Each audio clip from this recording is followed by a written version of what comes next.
Daniel Levin, welcome to Jewish Money Matters. How are you? It's such a pleasure to have you on the show.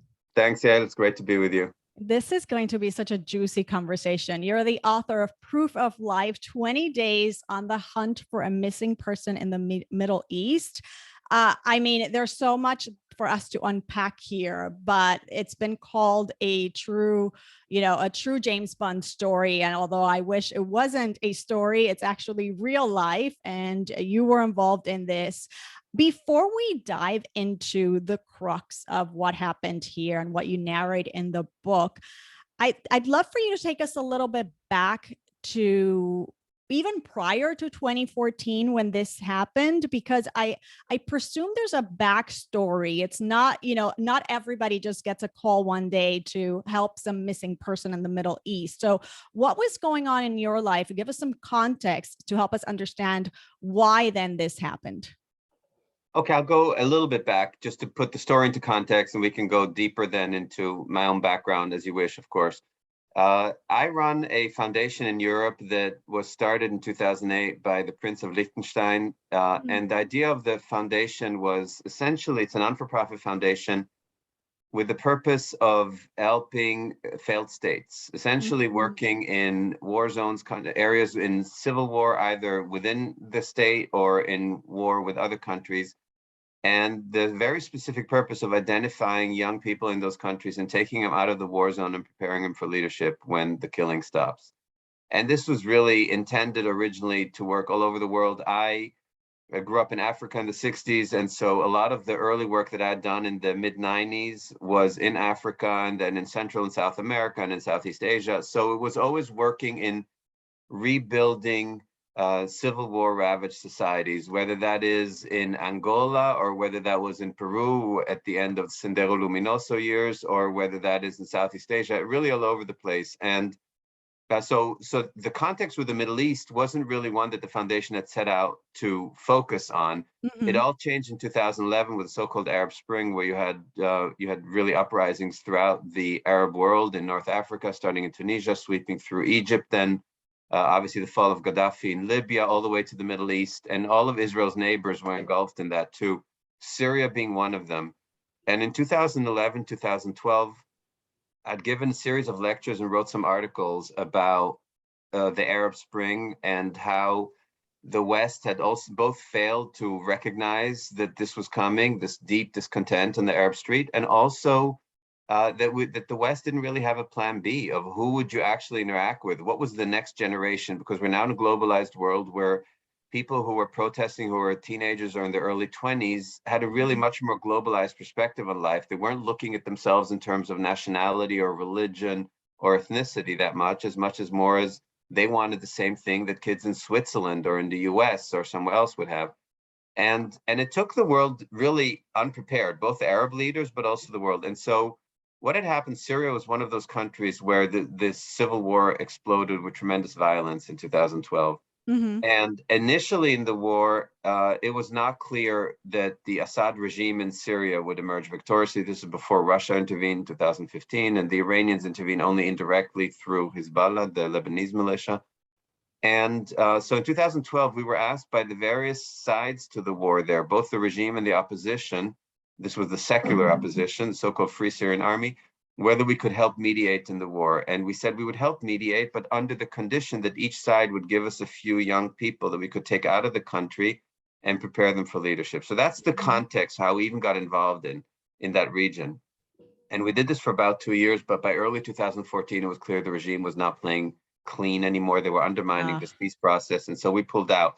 But in the meantime, myself and my staff had spent time in Syria, and we had a tremendous network really all over the countries. And so we started to get requests from families and Western governments when their young men and some women went missing, either were taken hostage or imprisoned by the regime or otherwise went missing, and asked us whether we could help locate them. So that's how this whole hostage negotiation work started in Syria. Now, I have a personal background to that, which is I did some of that work when I was in the Israeli army way back then in the early 90s, late 80s, early 90s. So there's a personal aspect for that for me, but I'm just answering your question in terms of Syria. So by the time this story unfolds, which is the end of 2014. Our foundation was no longer active there, but I was still being asked to help find missing hostages and negotiate their release. In fact, I'm still involved in that kind of work in the region still today. So that's the context. I'm just setting it for you. And 2014 was the most gruesome year of the war. It was the year where, I don't know if you remember, James Foley and Stephen Sotloff and a few journalists were captured and beheaded by ISIS. Kayla Muller, an American aid worker, in early 2015. So it was really the most awful period of the war. And that's exactly the time where I was approached by someone to help find a missing person in late 2014. Okay, so this wasn't a one-time thing, as you just told us. What was special about this one approach for this missing person? Was this a high-profile individual? What made it stand out? Actually, I didn't write the book because this particular case stood out, and I don't want to give any spoilers on what happens here, but I actually was going to decline this request. A person asked me to come meet him in Paris, and on what he said was a life and death matter. I didn't know that had anything to do with Syria. Had I known, I would have probably declined that meeting. I had just 2 months prior to this request, had a really traumatic experience where I was involved in the hostage negotiation, and just a few weeks before I was supposed to meet the hostage takers, the hostage was executed. Oh my. And so, so I really had sworn to myself, to my wife, that I really wouldn't get involved in Syrian hostage situations anymore. It was really awful. You always feel a little bit responsible if you can't help. And so in all those cases, there were several hostage situations.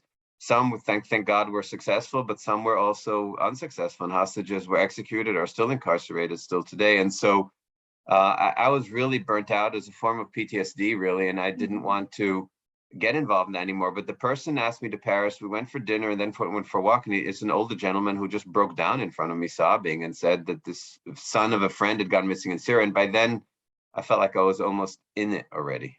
Really? So wait, is this person who you go meet in Paris a close friend?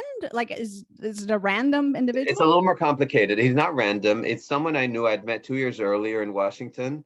But he was an acquaintance of someone who was very, very dear to me. Someone I considered almost a father-like figure, a mentor to me. And so the only reason I even went to Paris to meet with him, he sounded really desperate. And because I'd been introduced to him through someone who's very close to me and very dear to me, I even took that meeting. So it's, how life always plays, is there are no real coincidences, but we can't see the strings that tie us all together. No, God definitely has a plan. Okay, so now you're in this situation. You've promised yourself and your wife that this is the end, but this is so moving. This person is definitely desperate for his friend's child. Is that what it was?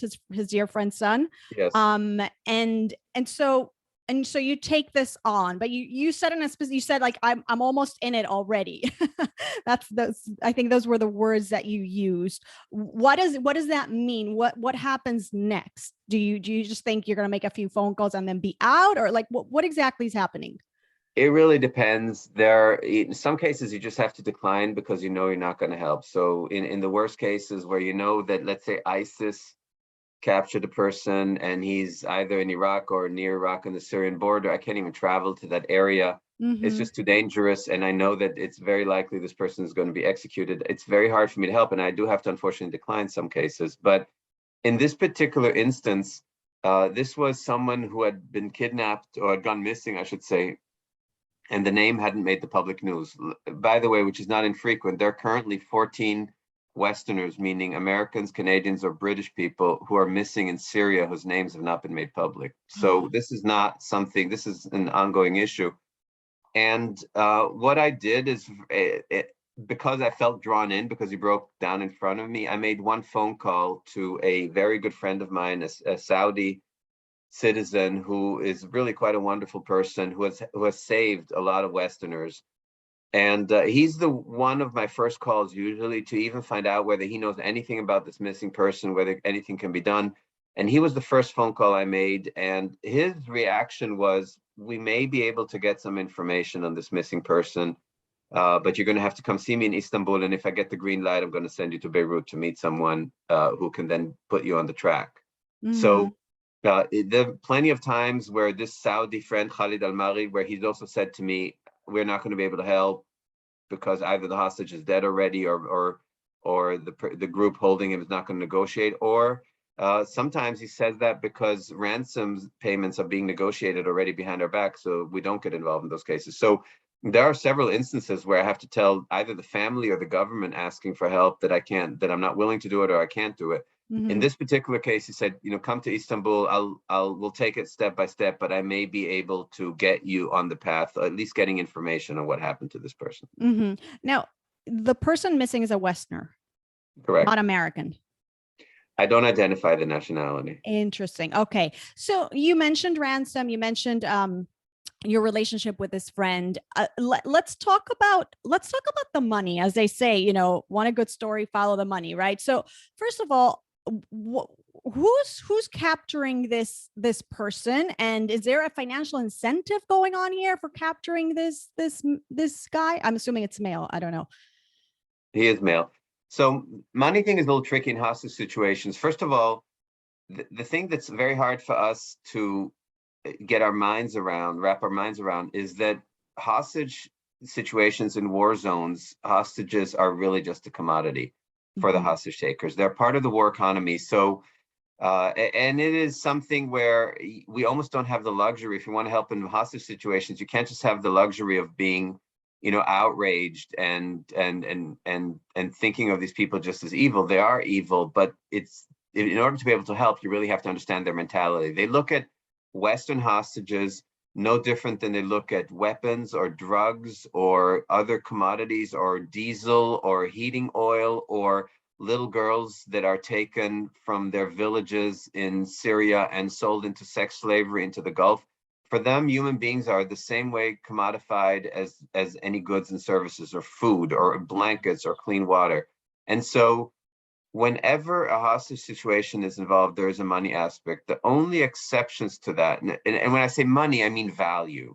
So for example, if the Syrian regime takes a Westerner hostage, it's not that they want to sell him for cash necessarily. They want to use him and trade him in exchange for, let's say, unfreezing bank accounts of the regime, or arranging for medical treatment for a family member that they otherwise can't do because a person is blacklisted and can't travel, right? There's some form, but it's still some form of value. There's some consideration. So I think of it like money that way. The only exceptions, I would say, money's more indirect. Their role is in the most extreme Islamist parties, like the ISIS cases, where they executed hostages really for the shock value. For them, it was almost like a recruitment tool, which of course says everything about those groups, right? So you'll take a Westerner, decapitate him, and put that whole video on social media, and that's going to be a great recruitment tool for disaffected Islamic youth in the outskirts of Paris or Brussels, for example. So, and in those cases, there's very little I can do, because they don't want to negotiate a release. It's really a death sentence at that moment. But most cases, the overwhelming part of hostage situations, hostages have some form of value, monetary or other value. And once you figure out what that is and what the hostage taker wants, you start a negotiation. But you first of all have to figure out, and you can't do that before you know who has the hostage and what the expectations really are. Okay, so you travel to Beirut, you meet your friend, you find out this is doable. Who has this person, and what happens with you? Don't spoil the story for us, but give us a little bit Sure. of the adventure. So I fly to Istanbul, I meet my friend, he gets the green light, sends me to Beirut, where I meet the head of a very violent Islamic militia. But I know that I am safe there because I'm under the protection of my friend who sent me. And I spend the night with him, with the head of that militia, and they direct me on, it was really strange because, I was in parts of Beirut where first time I was there was in Israeli army uniform decades earlier. So it's a bit of an out of body experience. And I think I need to sit and talk to your wife.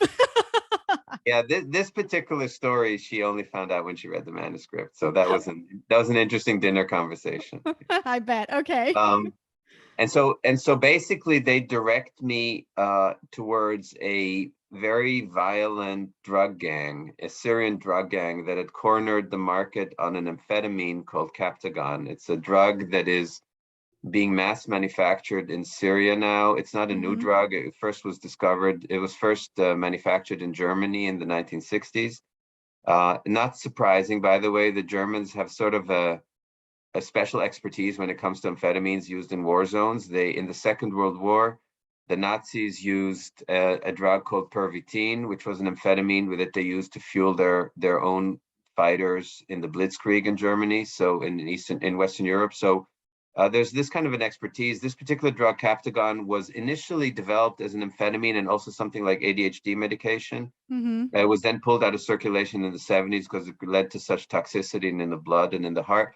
But it is very easy to manufacture. That's what makes it so dangerous. If you have a high school chemistry kit and a scale and some water, you can make it. And so in Syria, it's being mass manufactured and it's being sold in blister packs to make it look like actual medication. And I can tell you, I have a Saudi friend, a doctor, a neurologist, who tells me that their estimate is that over 50% of Saudi male youth between 15 and 25 are addicted to Captagon today. So this has really created an awful nightmare for countries all over the world, not just Syria. So this gang in Syria that was the primary Captagon manufacturer and distributor, which also specialized in selling little girls and in trading in drugs and in weapons and everything, they were the group that had captured this young man when he had wandered into Syria in the north, moving from the Turkish border towards Aleppo, and they captured him within minutes of crossing that border.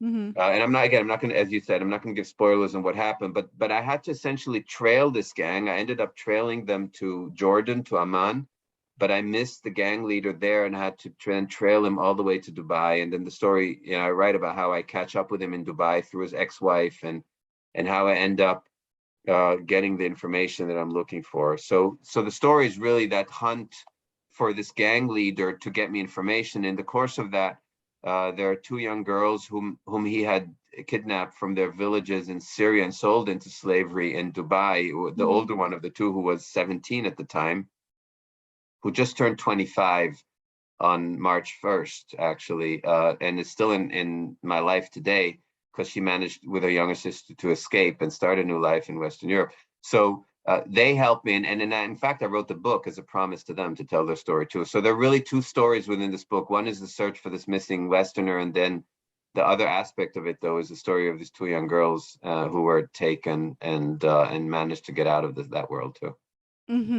Okay. So as you're going through the process, going back to the financial aspects of this thing, I'm assuming, so you said these girls help you, and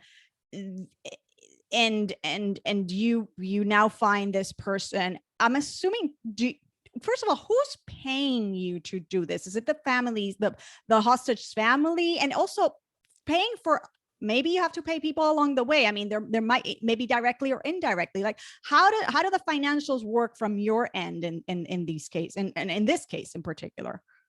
So this is a really short answer, which I'll explain a little bit longer, but the short answer, because it's really radical and without exceptions, is there's no financial aspect to it. In other words, no money can change hands when it gets to this. It's a non-for-profit foundation.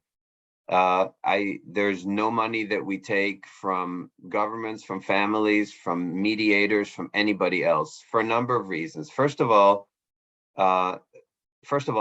once you introduce money into a hostage situation, all the unsavory, disgusting middlemen show up and expect cuts.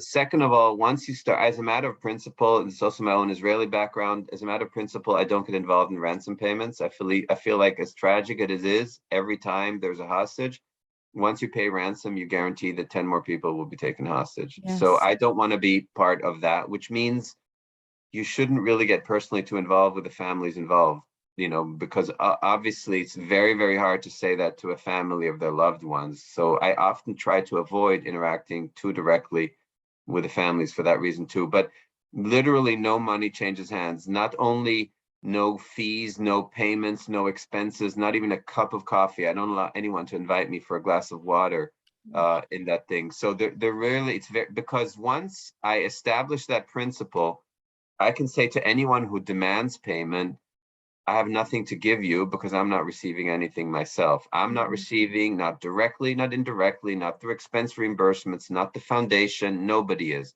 It's a non-for-profit foundation that was seeded by the prince.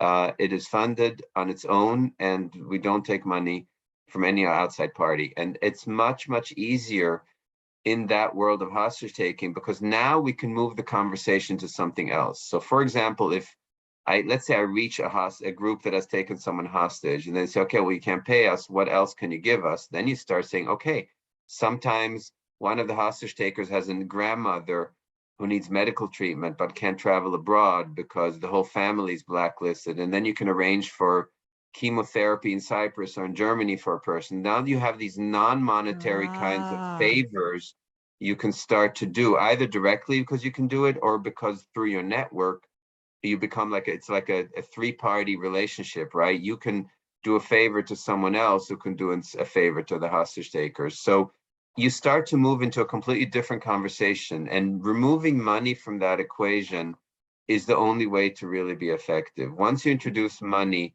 these things don't end well unless you have someone who's willing to pay tens of millions of dollars in ransom payments. So, which brings us to the topic of, I want to say leverage. Maybe that's not the right word, but it sounds like, yeah. So it's not financial leverage here, but there is some sort of leverage in terms of the relationships, which also brings us to the fact that not everybody, just because you have a brilliant mind and a law degree, a person doesn't make them qualified to do this type of work. There's these relationships that, in your case, and I'm assuming in most people in your position, these relationships that you've built over time that really give you leverage here. That's right. I mean, yeah, leverage is a good word. Sometimes I call it chips that you collect and then you cash when you have, the right moment. But you said it correctly. You have to build it over time. You can't just show up in a war zone, with a blue shirt and blue eyes and think that everyone's going to just be so charmed by you or impressed by you that they're going to give you what you want. It doesn't work that way. That's just for movies. That's Jason Bourne stuff where you fly in somewhere. That's silly. In this particular case, if you're dealing with hostage situations, you really have to have a network of relationships that you can use. So let's say there's a situation in Iran. Sometimes I will call on relationships that I have had in China for the last 20 years or in Russia for 20 years and say, listen, I know that you know the person who has a direct relationship, business, military, political, whatever it is, with a group responsible for the hostage takers, whether that's regime or otherwise. Let's see what we can do. What is of value to you? And it just happened with China. The Chinese intelligence helped solve a situation of an American hostage in a country not that long ago. And in return, I helped them solve the situation of a Chinese citizen who was detained in the West. Mm-hmm. And so sometimes it really goes over three sides and three angles. But what you indicate is correct. You have to have established this in advance. I often liken it to a surgeon. If you do an operation on a person, you have to put the infusion way before the surgery. If you wait for the surgery, then the blood pressure drops and you can't find a vein.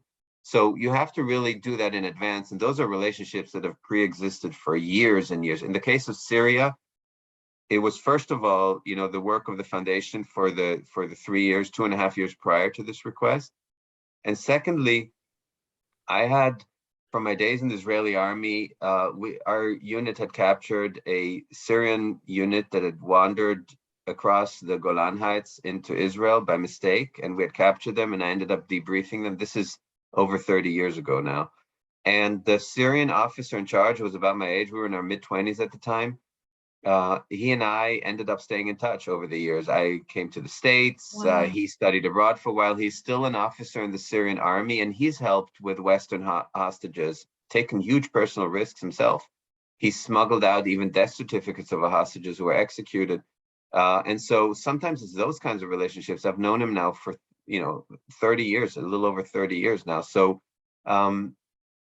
sometimes the relationships come from all kinds of angles, but if you don't have pre-existing relationships, it's virtually impossible. By the way, not just for someone like me, but even if you're a government official or senior government, you can be a Secretary of State traveling to Syria to demand the release of an American. People are going to say nice things to you, but you're not going to accomplish anything.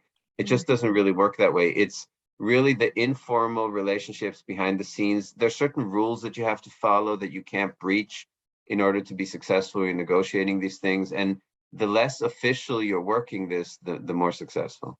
Hmm. As you're telling me that, it's sort of it's sort of it was refreshing in a way that, like, it kind of restores our faith in humanity, because there's such a dark side to this work and to the kind of characters that you encounter, but then there's also this goodness that you see in people, where they're, like you mentioned, sometimes putting a lot at risk, to do a favor. It's odd, that I think the longer I'm doing this, the less I believe that I understand how human beings are wired, Mm. where you can have bad people capable of doing good things and good people capable of doing really bad things. And I just don't judge. Even if I've walked in someone else's shoes, I'll try not to judge. Every time I do prejudge something, I usually end up making a mistake. Maybe Wow. I'm just not a very good judge of characters, but that's the impression I'm getting here. And along the way, people helped who only took a personal risk. People who had only things to lose, but they just helped because they had held on to that piece of humanity of themselves. And other people who are in a position to help. And by the way, even in Western governments and Western intelligence agencies who could have easily helped or provided information or given us access to a security briefing, just didn't do it, not because they were evil, they just didn't care. And sometimes that's the form of evil that you see, is just people don't really care what happens to someone else. And unless they have a personal stake or benefit involved, which brings you back to the money discussion, right? Once you introduce money into that, and the problem with money can do tremendous good things too if it's deployed correctly. But the problem with money, it distorts a relationship in the sense that you're introducing a vested interest. Money is just the most powerful one it can be, whether someone finds a person attractive or think it's good for their career chances or whatever. Right. And so once you introduce that vested interest, yes, it might become predictable, but you never will know what is there when you've stripped it all. In Mm-hmm. other words, right? And so introducing money makes it much more complicated. And when you're dealing with a hostage negotiation, you really have to know whom you can rely on and whom not. Right. And I don't mean that in some dramatic way, that just you have to know that at some point someone's going to make good irrespective of their direct vested interest. And you can't know that if money's involved, because when money's involved, they will just turn around and go to the next highest bidder. Right. And so taking money out of the equation is sometimes makes life a little bit harder, but at the end it makes it much easier because you see people more naked, essentially, just Mm-hmm. by who they really are. Yeah, it's like the long short road, right? Right. um so you mentioned that, I think you used the word promise, that you made these two girls a promise to tell the story. It sounds like your career has provided you with many similar adventures to this one. What Was there anything other than just this sort of, that you felt this commitment to these girls who helped you, anything other than that, or maybe that, and we can delve a little bit deeper into that, that you said, I need to spend the time and the energy telling this particular story of all the stories that I could possibly be telling? Yeah, that's a very loaded question for me. So I should put it this way. I wouldn't have written this down had I not given the promise to these two girls, Okay. or now two young women. It resonated really deeply with me. I bumped into them because the younger of the two was being dragged by her hair by someone who had bought her services in a bar in Dubai, where I had entered in order to look for this drug lord. When you And said you bumped into them, you meaning the first time you bump into them, or you already yeah, knew them and bumped what happens is I'm in Dubai. I'm looking for this drug lord who I am told is often in this one particular bar where young girls are being sold into slavery. And I go into that bar and he's not there. And on my way out of the bar, and some Australian guy is dragging this young girl who, you know, she was my daughter's age. I didn't know that at the time, but just this young child by her hair who's screaming in agony across the floor. And I end up in a physical altercation with this guy and he ends up letting her go. And I Whoa. don't see her anymore. I'm actually escorted out of that bar because people claim that I started a fight. And so I'm waiting in a line to take a taxi back to the hotel because I hadn't connected with this drug lord. And her older sister walks up to me to thank me for helping her sister. That's how I met these two girls. Mm-hmm. And it's towards the end of the story. And then the older sister is the one who lets me know when the drug lord is back in town. because he had, Wow. and she took a huge personal risk. And when I met her after I found out what had happened to the missing person from the drug lord, and when I meet these two girls again to say goodbye to them and to thank them, and I ask her what I can do for her, she then says, actually, the only thing you can do for me is tell our story. In other words, we don't want to stay, we don't want to be just a statistic. You want to tell our story, tell our story. And that was the night I started to write this book. So that's the immediate answer to your question. Now, the larger context is that, I take a lot of notes and I write diaries every day. I've been writing diaries since I was 12 years old. And actually what started it was I read Anne Frank's diary, and I started to address my diary to Anne the way she addressed her diary to Kitty. And I still do that today. Wow. So that was when I started to write. I never thought of myself as a writer. It was really more of a diarist. And I'd written my last book prior to that, called Nothing But a Circus. I wrote that during this particular experience in 2014. Every day in the evening, I would sit down and write a little bit, almost like therapy, to calm my mind down.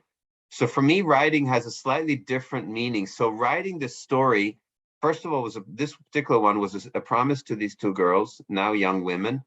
And secondly, it was a way for me to process the whole thing. Mm. And then because it had happened over 20 days, the whole thing, actually initially I was supposed to be over 18 days. And because 18 and Chai, I thought it was such a powerful symbol. And then in the end, it was 20 days. So I had to change that. But originally it was because it was 18 and that symbolism. And so for me, it was a way to capture it. And because in Syria in particular, I hear so many people say, who cares? Because the war has been going on for 11 years now, and there's such unspeakable suffering still happening today, every day in Syria. And I was getting so tired of hearing those words, who cares? That was another reason for me to write down this story, actually. Mm. But it was the only hostage situation of all those that I've been involved in that I ever decided to write down. Wow. So you talk about how it was almost therapeutic for you to be writing through this. Let's talk about the emotional toll as you're dealing with these kinds of shady individuals. Shady is probably a very light light word for the people and the places, right? And the fear and the courage. I mean, is it an exaggeration to even say that your safety was also put at risk or has been put at risk at times? How do you manage the emotional toll of going through this? Or maybe I should ask your family too. Well, I'll answer the first one. I think I'm trying to be very careful about the risks. So there are times I just don't take on a mandate or don't travel somewhere because I can't do it safely. I try not to travel with bodyguards or armed, because if I have to do that, then I'm already presumably taking a risk I shouldn't be taking. Gotcha. I think I'm pretty careful how I do this. Even the night in Beirut, I was comfortable doing it. It was awkward because I had to surrender my electronic devices and passports to meet this person. But I What? knew I was under the protection of my friend who had sent me, who was powerful. And I knew that he had a lot of power over the militia leader whom I was meeting. So I felt it was a calculated risk worth taking, whether I'm in Jordan or in Dubai or somewhere or in Syria.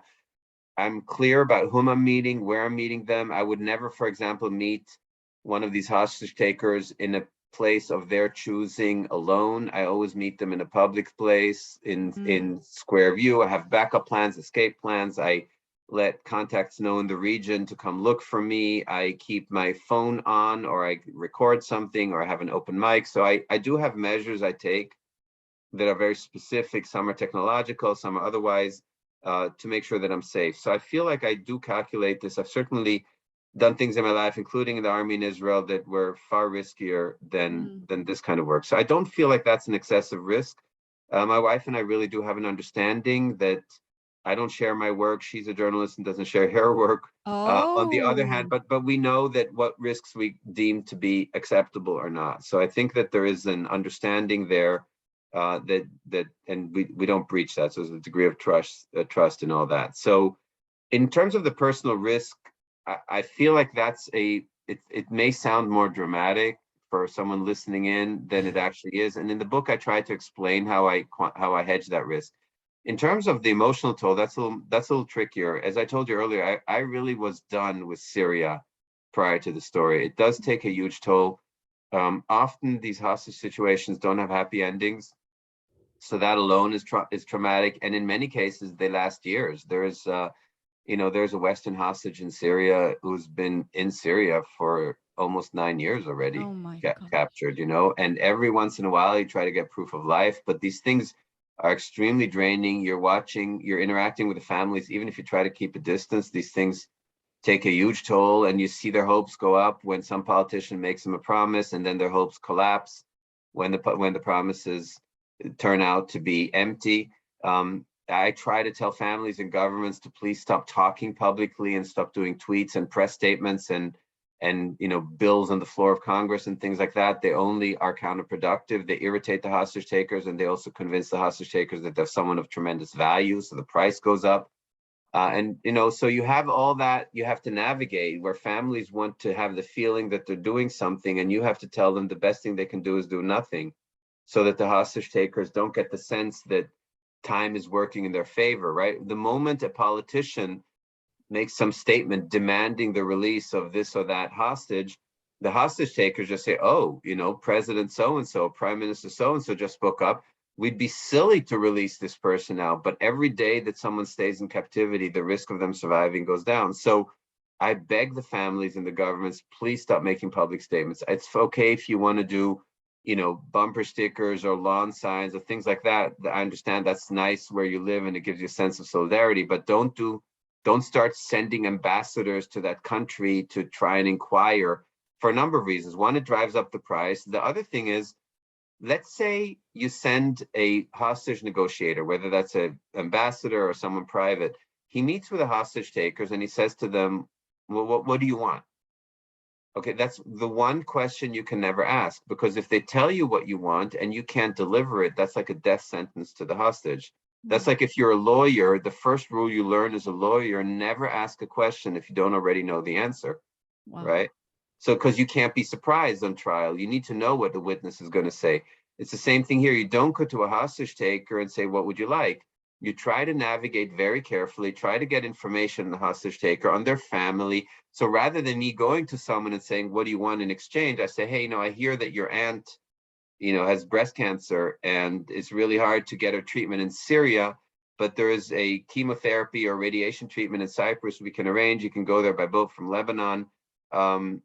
I think that would really get it done. Or you even play it and say, let me see if that would get it done. And suddenly you're talking about something entirely different rather than asking them, what do they want? So that requires a little bit of experience in doing this kind of work. And when families get emotional, they get so desperate in the beginning, they really lose. I wrote an article a few weeks ago because it was 20-year anniversary of the death of Danny Pearl, who was decapitated in Pakistan in 2002. And it was the article that I wrote about is I'm basically begging families and governments to just shut up. Don't talk. Don't start making public statements. A Secretary of State or president giving a press conference condemning the evil hostage takers may feel good for a second, but after that, you've accomplished nothing. You've just irritated the hostage takers and driven up the price. So, it requires a little bit of experience in navigating these things. And it's hard. So emotionally, it takes a huge toll, because sometimes you have to tell parents things they don't want to hear, and you have to ask them not to do something. It's a little bit like the original sin, right? We're not told do this, do that. We're saying don't eat that fruit. Then our egos get in the way. It's the hardest thing for us to do is to just sit back and let someone else, pilot the ship. And and that's very, very hard for parents in those moments. Wow. So Daniel, you're done with Syria, but you're not done with this kind of work. Life isn't dull. Life isn't dull for you. Before I ask you about the current climate and if it, how that is impacting what you're doing with the foundation, when you start this foundation with the Prince, I mean, at what point in your career? Because I presume that growing up, did you want to follow in your father's footsteps in diplomacy, and how to give us a little bit of the background of how of your career path and how you end up in this kind of work. Was it premeditated, sort of speak? No, I wish I could tell you that, when I was 15, I thought out this great plan and all that, and I executed. It's not like that at all. I wish It's really random. I was born in Israel. Then we moved to Africa. My dad was Israeli ambassador in East Africa and Kenya in the 60s, and moved back to Israel, and then moved to Switzerland in 1970, where my mom's from the Italian part of Switzerland. I went there. Then I came to the States after high school, was a year in the States, then back to Switzerland, then to Israel Army. And at every stage, even the fact that I studied law was a little bit random. I studied it for different reasons, not because I wanted to be a lawyer. Then I did a PhD on religious law, on the treatment of women and with the get and the unilateral Wow. heterodox gershon, all that. That was my focus on my PhD, how a secular judge would have to look at that. Then I thought I'm going to be teaching that, but I came to the States for a postdoc, and then that brought me into a totally different kind of world and back to Africa on commercial work. So it was really random, but what had happened, and that's where the trajectory sort of connects again, is in the mid-90s, I started my own law firm in New York with a few friends and partners. And we had started, I got really interested in developing new economies, initially in Africa, Central America, and South America, for a number of reasons. Eastern Europe, of course, which had ended the communist hold in the late 80s, early 90s. And we started to do development in a different way by developing kind of a knowledge platform that instead of telling people what they should do, we would train young people on this platform and then walk away and let them implement it on their own, unless they Okay. needed help. So that was the very, very remote background. This is mid-90s. We got to do this in some countries, first in Africa, like Angola, that had suffered civil war, and we ended up mediating between the sides as a result. And this form of development was what started this foundation. So initially, it wasn't even nothing to do with hostages or war zones. It was really more, is there a better way to start rebuilding failed states? Rather than the World Bank approach, where we send experts, smart experts to tell them what to do, we developed this knowledge platform. It was kind of a form of e-government very early in the 90s already. We trained their teams and then let them do it on their own, let this evolve on their own. And that was the origin of this work. And that was the origin of my work in the Middle East. Then when the Arab Spring exploded, it led us, because we were so networked in those regions, that led to the requests of hostage negotiation. But all of this is a random career trajectory. And it's also random where I ended up living, from Israel to Africa, to Israel, to Switzerland, to the US, to Switzerland, to Israel, to back to US, to Paris. None of that was some thought out great strategy. And there's nothing I could, when sometimes I have interns or employees in the foundation who say, oh, what would you do today? Or can you give me career advice? I'm the last person to give anyone career advice, because there's just a randomness to that, man plans, God laughs, I Yes. suppose, like always. And maybe that's, once you let go of that this illusion that we're in control, it gets a little bit easier. And then things fall as they do. There've been lots of disappointments along the way and mistakes. My last book, Nothing But a Circus, really writes more about my failures, right? About having sort of made the same mistakes again and again, trusting the crooked gatekeepers of those in power. And Wow. so, it's the idea that you can sort of set up some career path. Maybe others are more capable than I am and can do that. I certainly could not do that. Partly because it didn't turn out as I planned it, partly because I tended to get bored with something after a few years and moved on to the next thing. But none of this was some great thought out strategy. And even the work today is going to be a little bit different than the work tomorrow. And what I've done in hostage situations 5, 6, 7, 8 years ago is really different from the challenges I'm facing today. And when I'm dealing today more with governments who are holding people hostage rather than terrorist groups. And I mean, governments can be terrorist governments too, but I'm saying it's really different dealing with a government that's hostile to us than dealing with a militia group that you can maybe negotiate more narrowly with. So my life has been, a sequence of very random events, not any listener or reader who thinks that I've thought this out carefully is really sorely mistaken. I wouldn't want to mislead them. Yeah, and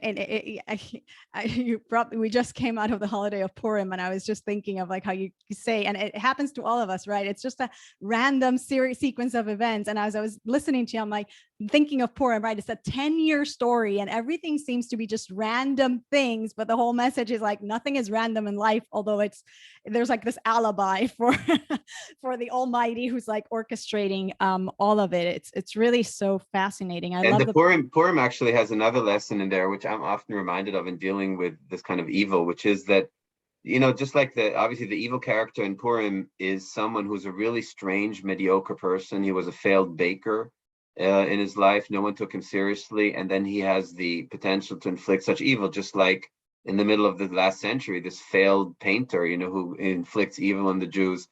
And you see this again and again, these really almost laughable characters yeah who are capable of inflicting such tremendous harm and doing such evil. And so the lesson, and this is a lesson I'm never done learning. I'll learn it again and again and again, I suppose. Maybe I'm just a slow learner, but it's that people, we really tend to misjudge people because we think we can project future behavior. And mm, in fact, as human beings, we're terrible predictors. If the creator wanted to give us a world that we could predict, he would have done it a little bit different. It's really not given in our hands.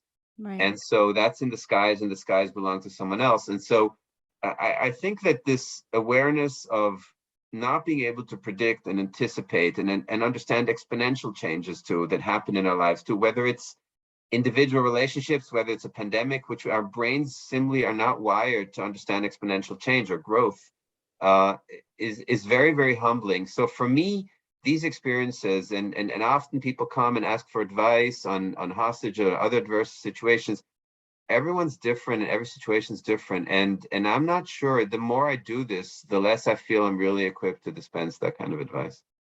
Yes, I hear you. So David, what now with your work that you do with the foundation and the war going on, are you in the foundation already seeing that there's going to be some sort of more work for you to do in Eastern Europe in terms of, I don't really know. Is there? Eastern Europe, because of Ukraine, you're asking now, because Yes. of the conflict in Ukraine. The work of the foundation there is a little different. So most of what the foundation works is obviously this kind of development work with young people and then hostage situations, but most of the mediation and negotiation work of the foundation is what we call track 3. So track 1 is the very formal state to state negotiations. Track 2 is diplomats and working meetings. Track 3 is completely behind the scenes with plausible deniability. And so, for example, in the Ukraine, the foundation has gotten involved in military to military negotiations to avoid nuclear escalations on the war. So that's, we don't get in, we're, for example, not involved in refugee absorptions. There are other NGOs and huge foundations and civil groups that have done wonderful work in Europe and elsewhere in the world in absorbing these huge streams of Ukrainian refugees. Jewish community in Ukraine is completely shattered. Our friends in Vienna who have absorbed thousands and thousands of refugees, in Hungary the same way, in Budapest and in Poland. So that's not really the mission statement of the foundation, but we are involved in some of the military to military de-escalation negotiations in the Ukraine too. So yeah, unfortunately, Wow. as long as there are humans on this planet, there will be conflict on this planet too. So I don't think the foundation is going to be running out of work anytime soon. Wow. Wow. Daniel, this has been such a pleasure. The book is, we want everybody to grab it. Proof of Life, 20 days on the hunt for a missing person in the Middle East. I so appreciate this conversation. So insightful. And I'm looking forward to what's next. Is there another book in the works, perhaps? We'll have to see. There is a film in the works, so we're working on a screenplay right now. Wow. There's been option for film, so we're working on a multi-season series, and the first season is the book. And depending on that, I might write a prequel that's just the life of the two girls, but I would write it with the older of the two together. So Wow. we'll Fascinating. have to Well, see. Yeah. we're looking forward to that and continued success in this wonderful work. Thank you so much, Daniel. Thank you, Ed. I appreciate it.